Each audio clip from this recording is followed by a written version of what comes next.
Buenas tardes amigos de Perú 21, ¿cómo van? Mi nombre es Álvaro Reyes y en este momento tenemos al ex procurador general del Estado, Daniel Soria, quien, bueno, ha accedido a hablar con nosotros en un contexto muy complicado, no solamente para el país, sino también para él, ¿no? Porque hay una orden judicial emitida hace 2 días que ha dispuesto su retorno a este cargo que es tan importante para la defensa jurídica del Estado. Doctor, ¿cómo está? Buenas tardes.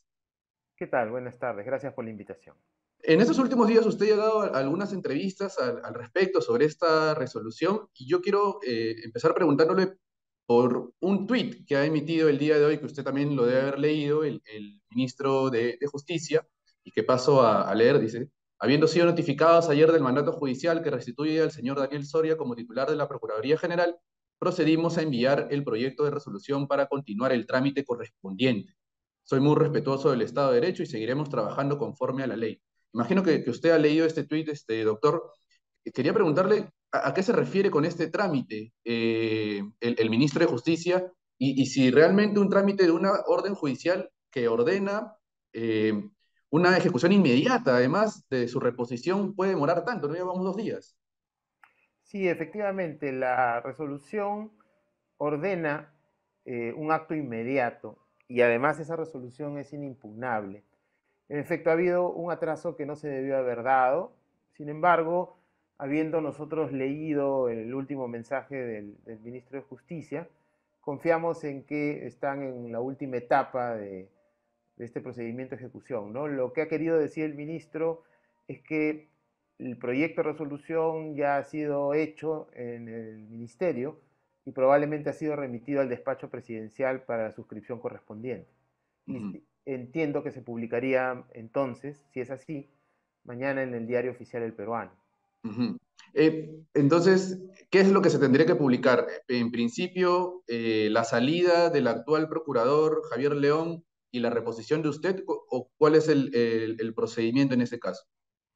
Bueno, insisto nuevamente, primero tenemos que tener claro que hay una resolución que ordena un mandato inmediato, pero yo entendería que estas resoluciones van en dos sentidos, ¿no? Primero, entiendo aceptar la renuncia del señor León y en segundo lugar, acatar el mandato de restitución en mi caso, ¿no? Eso es lo que, digamos, estaríamos esperando, ¿no? Ujú. Usted fue destituido por este gobierno en febrero de este año, han pasado 9 meses. En todo este tiempo usted guardó mucho silencio, creo que por estrategia, a ver si nos puede explicar, pero en todo caso, ¿usted siempre confió en que la justicia iba a reponerlo en el puesto? Bueno, sí, efectivamente, yo creo que ante estos problemas lo que hay que hacer es ser institucionalistas, ¿no? Seguir aquellos mecanismos que da la ley. En ese sentido, yo presenté una demanda de amparo en febrero y recién ha salido la sentencia y el silencio se debe a que yo espero la resolución de una autoridad competente, que en este caso sería el juez de amparo, juez constitucional que ha ordenado esta restitución, ¿no? Yo creo que siempre tenemos que tratar de apegarnos y respetar la institucionalidad, ¿no? Para no seguir erosionando el Estado, ¿no? Ujú. Eh, o sea, usted una vez que sea repuesto como procurador general, ¿cuánto tiene de plazo usted de mandato? ¿Cuál es lo que corresponde en todo caso? ¿Hasta qué año usted tendría este puesto de procurador general del Estado? A ver, el puesto de Procurador General del Estado tiene un plazo de 5 años. Yo he estado en el cargo exactamente 2 años y quedarían tres. Sin embargo, quiero recordar que en diciembre del año pasado, el Consejo Directivo de la Procuraduría General del Estado hizo una propuesta de modificación legal para que el Procurador General sea elegido por concurso de méritos por la Junta Nacional de Justicia y también eventualmente procesado y destituido por la Junta Nacional de Justicia. Bueno, en su momento ese proyecto de ley no fue considerado por el Ministerio de Justicia, pero ahora la congresista Susel Paredes ha presentado un proyecto similar que está en trámite y el propio Poder Ejecutivo con el ministro Chero han presentado uno similar. Entonces, yo creería y pediría respetuosamente al Congreso que considere este proyecto de la doctora Susel Paredes y lo pueda aprobar esta legislatura para que la Junta Nacional de Justicia pueda hacer el concurso, digamos que el próximo verano y hacia el final del verano pueda haber un nuevo procurador general o procuradora general. ¿Y por qué insisto en esto? Porque en los tiempos actuales creo que se necesita reforzar la legitimidad y la protección de este cargo, ¿no? Entonces, yo personalmente creo que las instituciones están más allá de las personas y creo que debería aprobarse este proyecto y yo le entregaría el cargo al sucesor o sucesora el Ujú, próximo año, en el ujú. otoño quizás. Claro, claro. Hay que recordar cuáles fueron, o después de qué fue o se ejecutó su salida, ¿no? Una salida que ya el Poder Judicial ha advertido que fue irregular. El gobierno justamente empezó, y usted en su momento lo dijo, ¿no? Después de haber presentado la denuncia contra el presidente de la República ante la Fiscalía por no entregar la lista de los visitantes a la casa de Zarratea. En todo este tiempo, ¿usted cómo ha visto que ha actuado la justicia en este aspecto? ¿Cree que la Fiscalía ha actuado de acuerdo a lo que usted esperaba cuando interpuso esta denuncia? Sí, a ver, la denuncia a la que usted se refiere es del 17 de diciembre del año pasado y está referida a los hechos del caso Puente Tarata, ¿no? Frente a esa denuncia, la entonces fiscal de la Nación abrió una investigación preliminar en la primera semana de enero del 2022. ¿Qué ha sucedido desde esa fecha hasta la actualidad? Es conocido que la Fiscalía de la Nación ha abierto más carpetas fiscales, ¿no? Estamos hablando del caso de Petroperú, el caso de los ascensos militares, el caso de la organización criminal, obstrucción de la justicia, etcétera, y ha ido acopiando elementos de convicción, ¿no? Entonces, en realidad, la Fiscalía ha continuado el trabajo de investigación, ¿no? Porque el fiscal o la fiscal es la encargada de hacer dicha investigación y ya tiene un primer producto dentro de una fase que se llama investigación preliminar o de diligencias preliminares.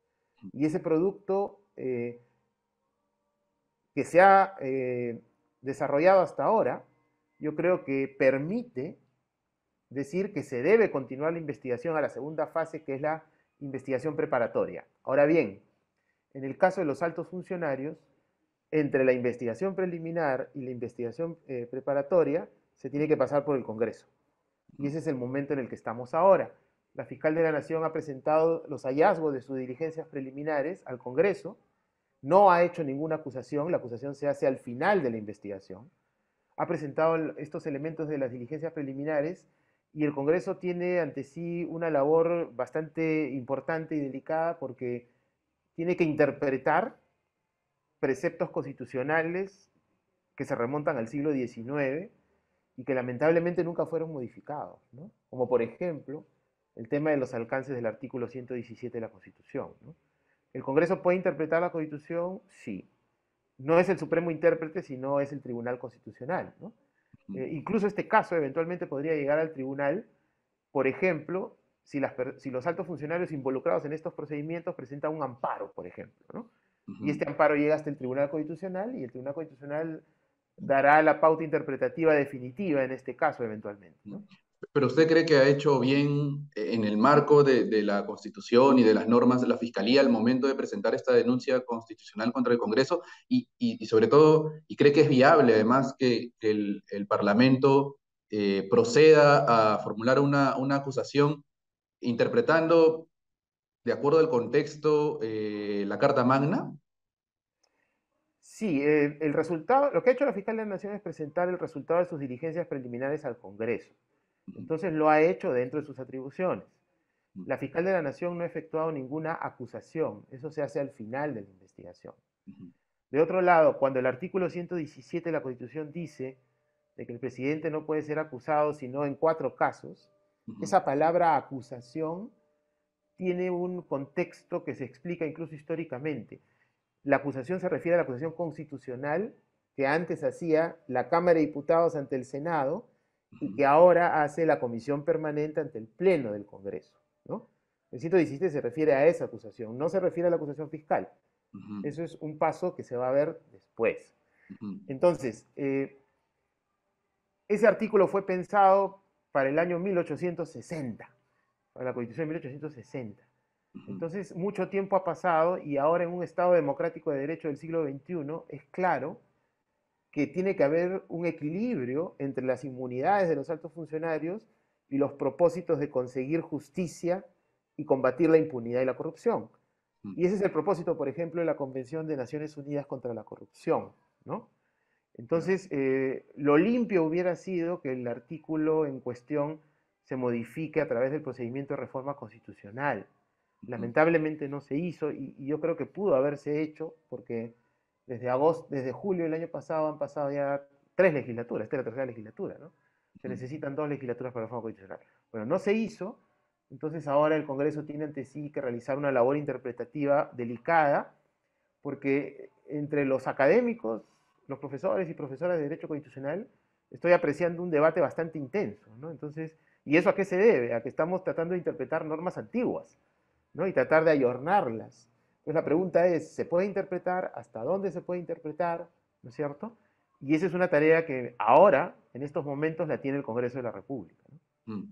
Pero usted cree que, como bien menciona, interpretando el contexto, o viendo en todo caso la coyuntura, el Congreso podría proceder a una eventual acusación contra el presidente por casos que no estipula el artículo 117 de la Constitución, que son estos cuatro tipos de infracciones. El Congreso tiene que auxiliarse de especialistas jurídicos para poder establecer una interpretación sólida, porque no es sencillo. Incluso el famoso artículo 30 de la Convención contra la Corrupción, Ujú, para algunos especialistas es una norma autoaplicativa, o sea que se puede aplicar directamente, y para otros es una norma que necesita un desarrollo en normas internas peruanas, ¿no? Eh, no se puede decir de buenas a primeras que sea una norma aplicativa de su texto. Por eso le digo, es una labor interpretativa bastante delicada, ¿no? Ahora bien, dicho esto, la Constitución en el Perú y en otros países del mundo se interpreta y reinterpreta a medida que pasa el tiempo, ¿no? Por ejemplo, el artículo 142 de la Constitución dice textualmente, ¿no?, que no cabe presentar acciones judiciales contra resoluciones del Jurado Nacional de Elecciones o del Consejo Nacional de la Magistratura o de Junta Nacional de Justicia. Si usted lee literalmente ese artículo, ujú, el artículo es un cierre negativo absoluto, no se puede, ¿no?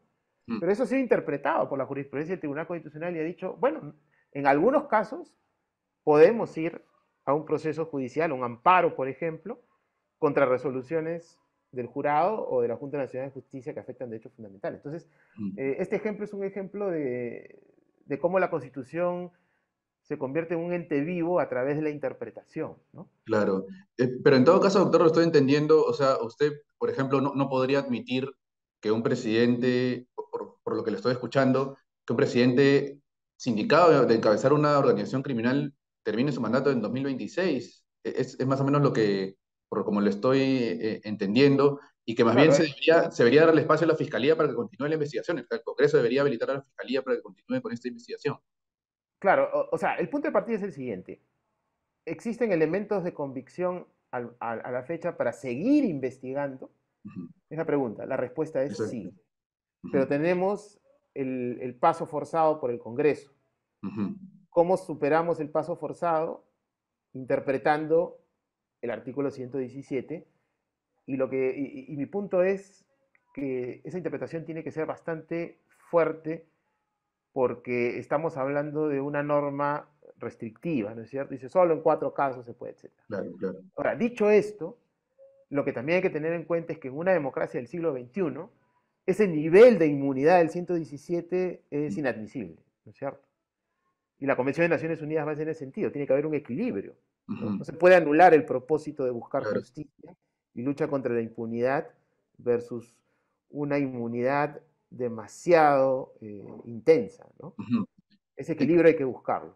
en todo caso, doctor, o sea, ¿usted ve viable que la Fiscalía pueda pasar a una etapa de investigación preparatoria en el caso del presidente de la República, estando él en funciones? ¿Eso es posible? ¿Es un escenario posible? debería continuar la investigación, ¿no? Pero el paso por el Congreso genera ciertas consecuencias, ¿no? Ujú, Si hay elementos, si se pasa la investigación preparatoria, la tradicional norma que ha existido en todas las constituciones decía que el funcionario es suspendido en su cargo, ¿no? O sea, el Senado decía, ¿no? Hay lugar a la formación de causa contra este alto funcionario y el caso pasa al sistema judicial. Pero ujú, eso traía como consecuencia la suspensión en el ejercicio del cargo de la persona, que es ujú, algo razonable. claro. Entonces, algo parecido podría pasar si se supera el escollo del artículo 117, ¿no? Ah, interesante, interesante. Ahora hablemos de, en estos 9 meses, lo que ha significado el manejo de la Procuraduría General. Han pasado dos procuradores generales después de usted, ¿no? Lo conoce muy bien, María Carajulca, que fue nombrada en febrero, después, inmediatamente después de usted, y Javier León, ¿no? Que es el actual procurador y que, bueno, él renunció, pero el gobierno todavía no acepta a quien usted estaría reemplazando. ¿Cómo ha visto el accionar de ambos procuradores generales? A ver, lo que pasa es que ha sido difícil saber cuál ha sido la performance interna, precisamente por la falta de información, ¿no? Ujú. Pero, Lamentablemente, digamos, de manera pública, disculpe ahí que le corte, por ejemplo, María Carajulca, cuando fue este primer interrogatorio en la Fiscalía del presidente de la República, no hizo ninguna pregunta al mandatario, ¿no? Más bien, y en ese momento claro, también dijimos algo como cómplice. lo que Ujú, corresponde a un procurador o procuradora en general ujú, es que cuando participa en esas diligencias, el equipo que la apoya o que lo apoya tiene que preparar un pliego de preguntas, pero no un pliego de preguntas por preguntar, sino un pliego de preguntas que pueda ayudar a la función, ¿no es cierto? Para poder buscar elementos, para poder corroborar y buscar la verdad, ¿no? Entonces, sí, efectivamente, al parecer ha habido ahí una, una falta de actuación en esos casos y por eso es importante que, digamos, hacia futuro, todos estos equipos de trabajo de la Procuraduría se afiaten, se reorganicen y puedan ser un apoyo adecuado al Procurador General para poder participar en estas diligencias, porque las diligencias van a continuar, ¿no es claro, por cierto? supuesto, exacto. Y yo quisiera resaltar algo más. Los abogados del Estado o abogadas del Estado, procuradores y procuradoras, no solamente aportan elementos de convicción en este tipo de investigaciones penales, sino también hay una segunda función que es importante siempre tomar en cuenta, ¿no?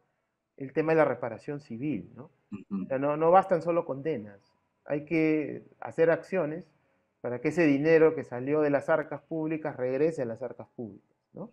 Entonces, ¿qué cosas hacen ahí los procuradores? Piden embargos, inmovilización de bienes, ¿no? ¿Para qué? Para poder garantizar una futura reparación civil, ¿no? claro. Entonces, ese segundo tema no es menor y también hay que puntualizarlo, ¿no? Y ahí, doctor, o sea, por lo que usted pudo evaluar, con la salida de usted, lo que el gobierno quería era un procurador general alineado a sus intereses.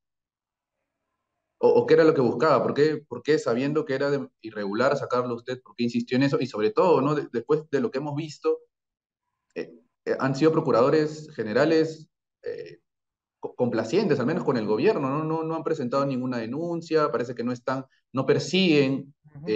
el delito, aunque eso le corresponde a la fiscalía, pero en todo caso, esclarecer hechos delictivos, ¿no? Parece que la Procuraduría General, desde que usted salió, no tiene esa competencia, o no tiene esa intención, al menos. Bueno, sí, como le digo, la falta de información hace ver de primera intención de que esa participación de los abogados del Estado en estos procesos no ha tenido la intensidad que se hubiera querido, ¿no es cierto?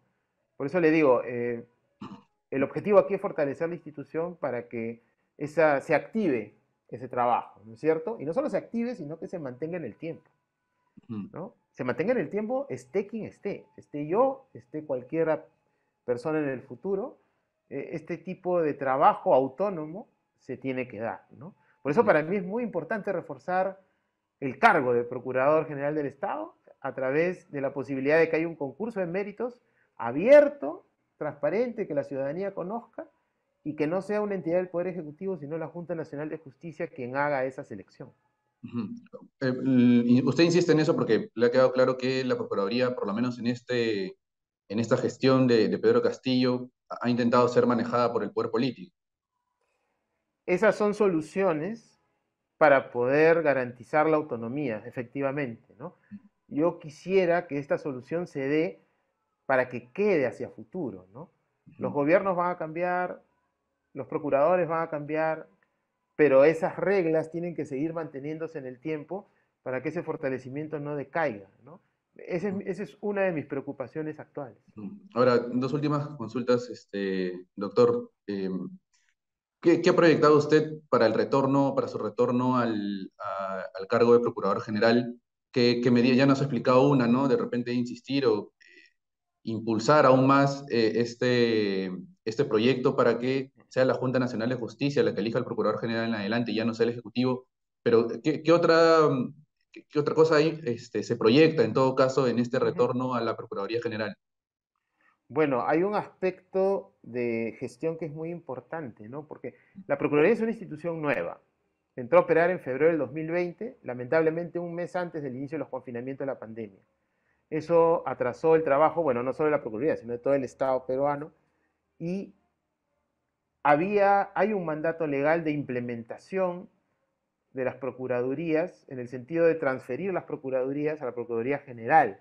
Sí. Y eso va a permitir que se refuerce, por ejemplo, la autonomía de los procuradores regionales y municipales, ¿no?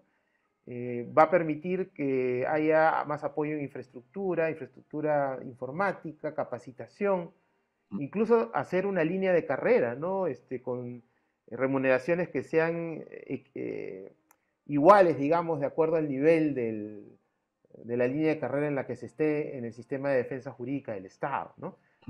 Fortalecer en general a todos los abogados y abogadas del Estado porque necesitamos buenos procuradores y procuradoras en las municipalidades, en los gobiernos locales, los gobiernos regionales y ciertamente en las instituciones del Estado en general, ¿no? Ujú. Y de repente, también un objetivo sería, por lo que hemos visto, cómo ha sido usado la Procuraduría General en estos 9 meses en el que usted no estuvo, de repente también recuperar legitimidad, algo de confianza, porque ha sido muy golpeada la institución en ese Uh -huh. tiempo, ¿no? Usted mismo lo ha visto, en Perú 21 también lo hemos informado, ¿no? Han despedido a personal capacitado, a gente que estaba estaba cumpliendo un papel muy importante, sobre todo al momento de hacer las sanciones a procuradores que estaban inmersos bueno, tanto en delitos como en irregularidades, ¿no? Y sobre todo a este rol, como usted en un momento lo comentó, de conseguir, ¿no? Las reparaciones civiles. Ahí también apunta usted de repente a un trabajo para recuperar esa confianza. Sí, o sea, todo servidor público, toda institución pública se tiene que ganar la confianza de la ciudadanía con su trabajo, ¿no? Con los productos que realice, con los resultados. Y ciertamente ese es un propósito también, ¿no? Porque la legitimidad se tiene que ganar día a día con el trabajo, ¿no? Y si hay cosas que corregir, como por ejemplo habló usted de los asuntos disciplinarios de los procuradores, se tendrán que hacer las correcciones correspondientes y revisar e investigar lo que haya que investigar, ¿no? Ujú, ujú. No me quería olvidar de preguntarle, ya para terminar, estábamos hablando en un momento del accionar de la Fiscalía, de la Fiscal de la Nación, usted avalaba y le respaldaba, pero esto despertó o propició en todo caso que el gobierno em, recurriera a la OEA, ¿no? Y de hecho, el día de hoy justo la OEA ha expresado bueno, que respalda la gestión de Pedro Castillo, ¿no? Y entre otras cosas que seguramente vamos a entrar en detalles en otro momento, pero lo que alude el gobierno es que se está realizando un golpe de Estado, no es lo que ha comunicado a la OEA. Yo quería consultarle si, en todo caso, qué tan pertinente puede haber sido esta movida del gobierno de recurrir a la OEA y si le compete en todo caso a la OEA emitir algún pronunciamiento respecto a lo que decide o a la decisión que toma una institución autónoma como es el Ministerio Público. A ver, bueno, ese es un tema que en principio no me corresponde como Procuraduría General del Estado, pero sin embargo, bueno, como profesor de Derecho conozco esta temática y los mecanismos de la OEA. Acá estamos hablando de un mecanismo político al nivel de la OEA, el Consejo Permanente, ¿no es cierto? Y estos mecanismos de la Carta Democrática Interamericana tienen que ver con la posibilidad de que la OEA busque información de una manera amplia, no solamente del gobierno, sino también de los partidos políticos, de la sociedad civil, de autoridades del Estado, de la Fiscalía, del Poder Judicial, etcétera, y recabe la información de la manera más amplia posible para formarse un juicio, ¿no? Entonces, desde ese punto de vista, si esa búsqueda de información es amplia y se trata de conseguir todos aquellos datos que puedan servir para poder hacer una evaluación adecuada, entonces esos mecanismos, digamos que podrían desarrollarse, ¿no? Ujú. La OEA es una institución eh, interamericana a la cual pertenece el Estado peruano, ¿no es cierto? Pero ojo, esos son procedimientos que se dan en la esfera de los órganos políticos de la OEA, ¿no? Claro, o Esto sea, no tiene nada que ver con el sistema interamericano de protección de derechos claro. humanos, por ejemplo, ¿no? O Estamos sea, hablando de lo que otra usted se cosa. refiere es que la OEA debería, y de hecho parece que lo va a hacer, enviar una misión para recabar información de todos los estamentos del Estado y no solamente tener el discurso del gobierno. A eso se refiere.